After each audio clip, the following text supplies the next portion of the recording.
عزیز طلبہ، میرا آج کا لیکچر شہزاد احمد کی غزل جو شجر سوکھ گیا ہو وہ ہرا کیسے ہو پر مبنی ہے۔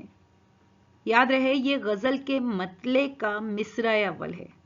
ہم اس غزل کو فنی محاسن کے ساتھ جانچیں گے، پرکھیں گے، لیکن پہلے شہزاد احمد کے مختصر حالات زندگی اور ان کے طرز تحریر کی خصوصیات۔ شہزاد احمد کا عرصہ حیات 1932 سے 2012 پر مبنی ہے۔ شہزاد احمد وہ پاکستانی شاعر ہیں جنہوں نے نہ صرف شاعری کی صنف میں بلکہ اردو ادب میں بطور مصنف بھی اپنا نام پیدا کیا۔ وہ مجلس ترقی اردو کے ڈائریکٹر تھے۔ ان کے شعری مجموعے تقریباً 30 کتابوں پر مشتمل ہیں۔ 1990 کی دہائی میں انہوں نے قومی شناخت حاصل کی اور حکومت پاکستان کی طرف سے انہیں پرائڈ آف پرفارمنس ایوارڈ سے نوازا گیا۔ غیر اردو نظموں کا اردو زبان میں ترجمہ کرنے کا سہرا بھی انہی کے سر جاتا ہے۔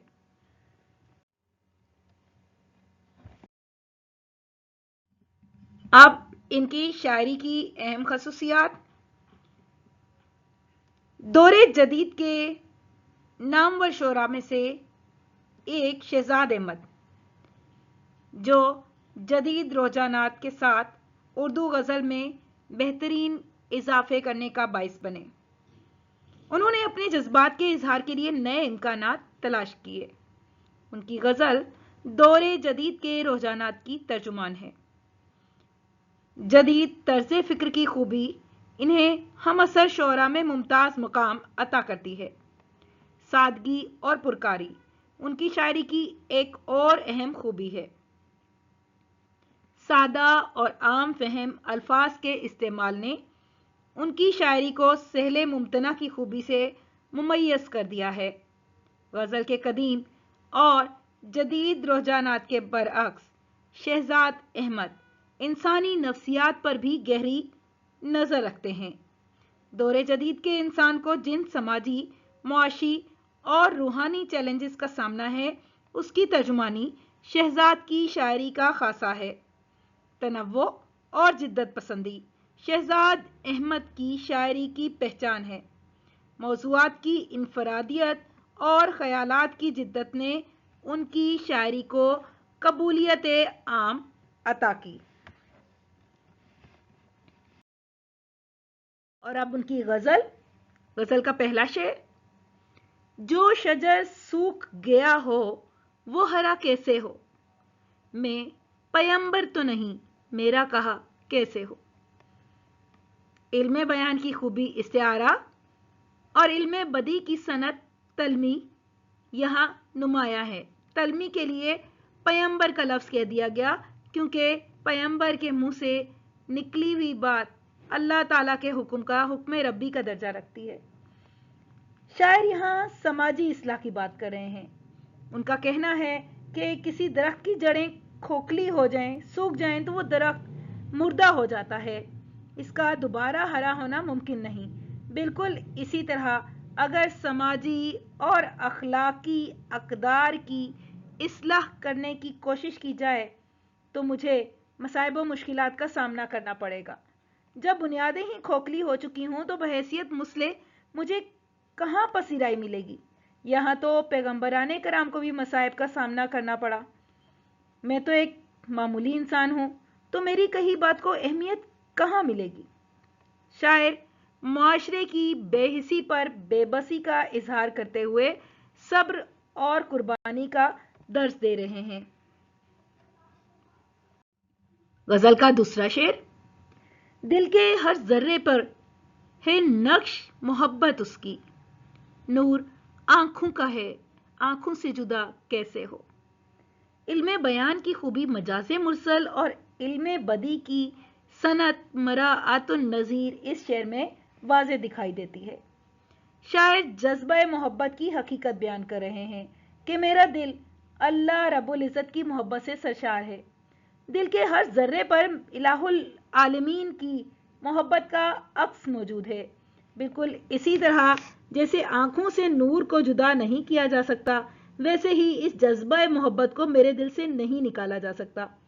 اللہ کی محبت کو دل سے الگ کرنا ممکن نہیں۔ غزل کا تیسرا شعر۔ جس کو جانا ہی نہیں اس کو خدا کیوں مانے، اور جسے جان چکے ہیں وہ خدا کیسے ہو۔ مجاز مرسل اس شعر میں نمایاں ہے۔ معرفت حق کے حوالے سے اس شعر میں شاعر کا کہنا ہے کہ کسی بھی چیز کی حقیقت سے آگاہی کے لیے اسے جاننا ضروری ہوتا ہے، اس سے متعلق واقفیت حاصل کرنا ضروری ہے۔ شاعر یہاں پر خدا شناسی کے طالب ہیں۔ وہ کہتے ہیں کہ یہ دنیا اپنے نام نہاد خداؤں کی پرستش کرتی رہے، لیکن میرا تو یہ یقین ہے کہ ان خداؤں کو جانے بغیر ان پر کیسے ایمان لایا جا سکتا ہے۔ صرف اللہ رب العزت کی ہستی ہی اس قابل ہے کہ اس کی ذات پر جتنا غور و فکر کریں معرفت کے نئے دریچے کھلتے ہیں۔ اللہ کی ذات ایک انسانی عقل و شعور کی پہنچ سے بالاتر ہے، اور یہی اس کی خدائی کی دلیل ہے۔ اسی حوالے سے ایک اور شاعر نے کیا خوب کہا ہے: سامنے جو ہو لوگ اسے برا کہتے ہیں، جس کو دیکھا ہی نہیں اس کو خدا کہتے ہیں۔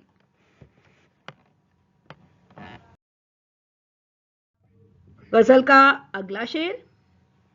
عمر ساری تو اندھیرے میں نہیں کٹ سکتی، ہم اگر دل نہ جلائیں تو ضیاء کیسے ہو۔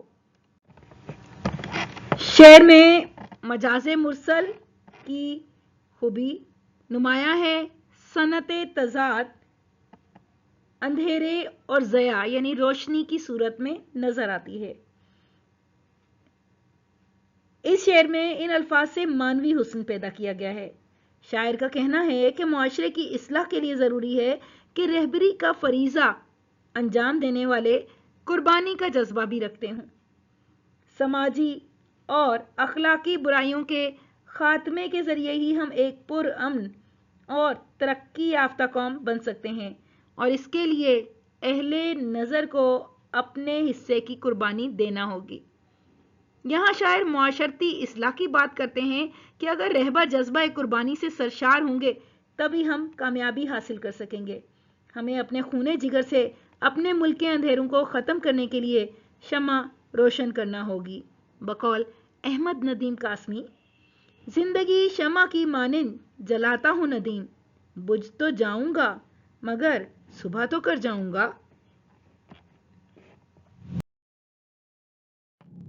غزل کا پانچواں شعر۔ جس سے 2 روز بھی کھل کر نہ ملاقات ہوئی، مدتوں بعد ملے بھی تو گلا کیسے ہو۔ مجاز مرسل علم بیان کی اصطلاح اس شعر میں بھی واضح طور پر نظر آتی ہے۔ مجازی کیفیت کے حامل اس شعر میں شاعر کہتے ہیں کہ شکوہ شکایت اپنوں سے ہی کیا جاتا ہے، جن سے قریبی مراسم ہوں ان سے گلا کر کے ہم اپنی قربت جتاتے ہیں۔ ایک عرصے کے بعد ملنے والا ایسا شناسا دوست جس سے محض رسمی بات چیت تھی، جس سے کھل کر کبھی بات ہی نہ ہو پائی ہو، اب اس سے دوری اور لا تعلقی کا گلا کیسے کیا جا سکتا ہے۔ شعر میں دیکھا جائے تو ہمیں مراعات النظیر کی صنعت نمایاں نظر آتی ہے۔ غزل کا چھٹا شعر۔ دور سے دیکھ کے میں نے اسے پہچان لیا، اس نے اتنا بھی نہیں مجھ سے کہا کیسے ہو۔ مجاز مرسل کی خوبی رکھنے والے اس شعر میں مجازی کیفیت نمایاں ہے۔ اپنی محبوب ترین ہستی کو سامنے دیکھ کر انسان بے اختیار اسے پکار اٹھتا ہے، لیکن یہاں تو بے حسی کا عالم ہے۔ شاعر اپنے محبوب سے مراسم نہ ہونے پر بے بسی کا شکار ہیں۔ اس محرومی اور بے بسی کا اظہار کرتے ہوئے وہ کہتے ہیں کہ مجھ سے حال پوچھنا تو درکنار، میری طرف نظر التفات بھی نہ ہوئی۔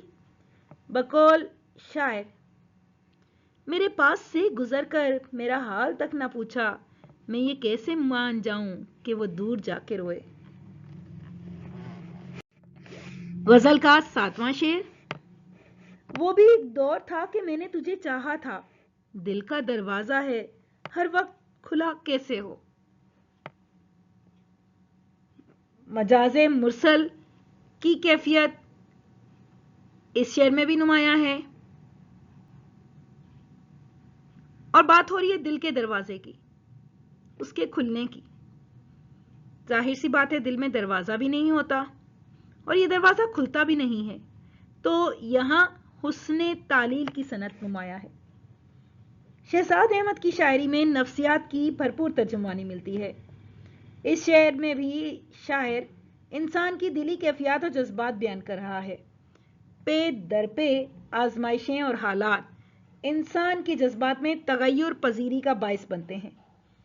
شاعر کہتے ہیں کہ ہر موسم محبت کا نہیں ہوتا، عشق اور محبت کا جذبہ وقت کے ساتھ سرد پڑتا جاتا ہے۔ مختلف نوع آزمائشیں اور حالات انسان کی سوچ کو بھی تبدیل کر دیتے ہیں۔ شاعر اسی بات کے پیش نظر محبوب سے مخاطب ہیں کہ وہ وقت گزر چکا جب میری سوچ کا محور اور مرکز تمہاری ذات تھی، اب اس دور سے میں بہت آگے بڑھ چکا، اپنے دل کے دروازے کو میں نے بند کر لیا ہے، ہر وقت اس دروازے کو کھلا رکھنا ممکن نہیں ہے۔ اسی حوالے سے ایک مماثل شعر: دنیا نے تیری یاد سے بیگانہ کر دیا، تجھ سے بھی دل فریب ہیں غم روزگار کے۔ غزل کا آخری شعر: کن نگاہوں سے اسے دیکھ رہا ہوں شہزاد، مجھ کو معلوم نہیں اس کو پتہ کیسے ہو۔ جیسا کہ شعر سے ظاہر ہے یہاں شاعر نے اپنا تخلص استعمال کیا ہے، تو یہ غزل کا مقطع ہے۔ مجاز مرسل کی خوبی اس شعر میں بھی نمایاں ہے۔ تجاہل عارفانہ سے کام لیتے ہوئے غزل کے اس مقطع میں شاعر کہتے ہیں کہ میرا جذبہ عشق سرد پڑ چکا ہے، محبوب کے سامنے آنے پر بھی جذبات نہیں مچلتے، ایک بیگانگی کا سا عالم ہے۔ یہی وجہ ہے کہ اب میری نگاہوں میں بھی وہ تپش، وہ حدت باقی نہیں رہی جو مد مقابل کو متاثر کر سکے۔ جب مجھ پر یہ بیگانگی طاری ہے تو میرے دوست کو میرے گزشتہ جذبات کی خبر کیسے ہو سکتی ہے؟ عزیز طلبہ، اس کے ساتھ میرا آج کا یہ لیکچر یہیں تمام ہوا۔ ویڈیو آپ کو پسند آئی ہو تو لائک کیجئے، کمنٹ کیجئے، چینل کو سبسکرائب کیجئے۔ اللہ حافظ۔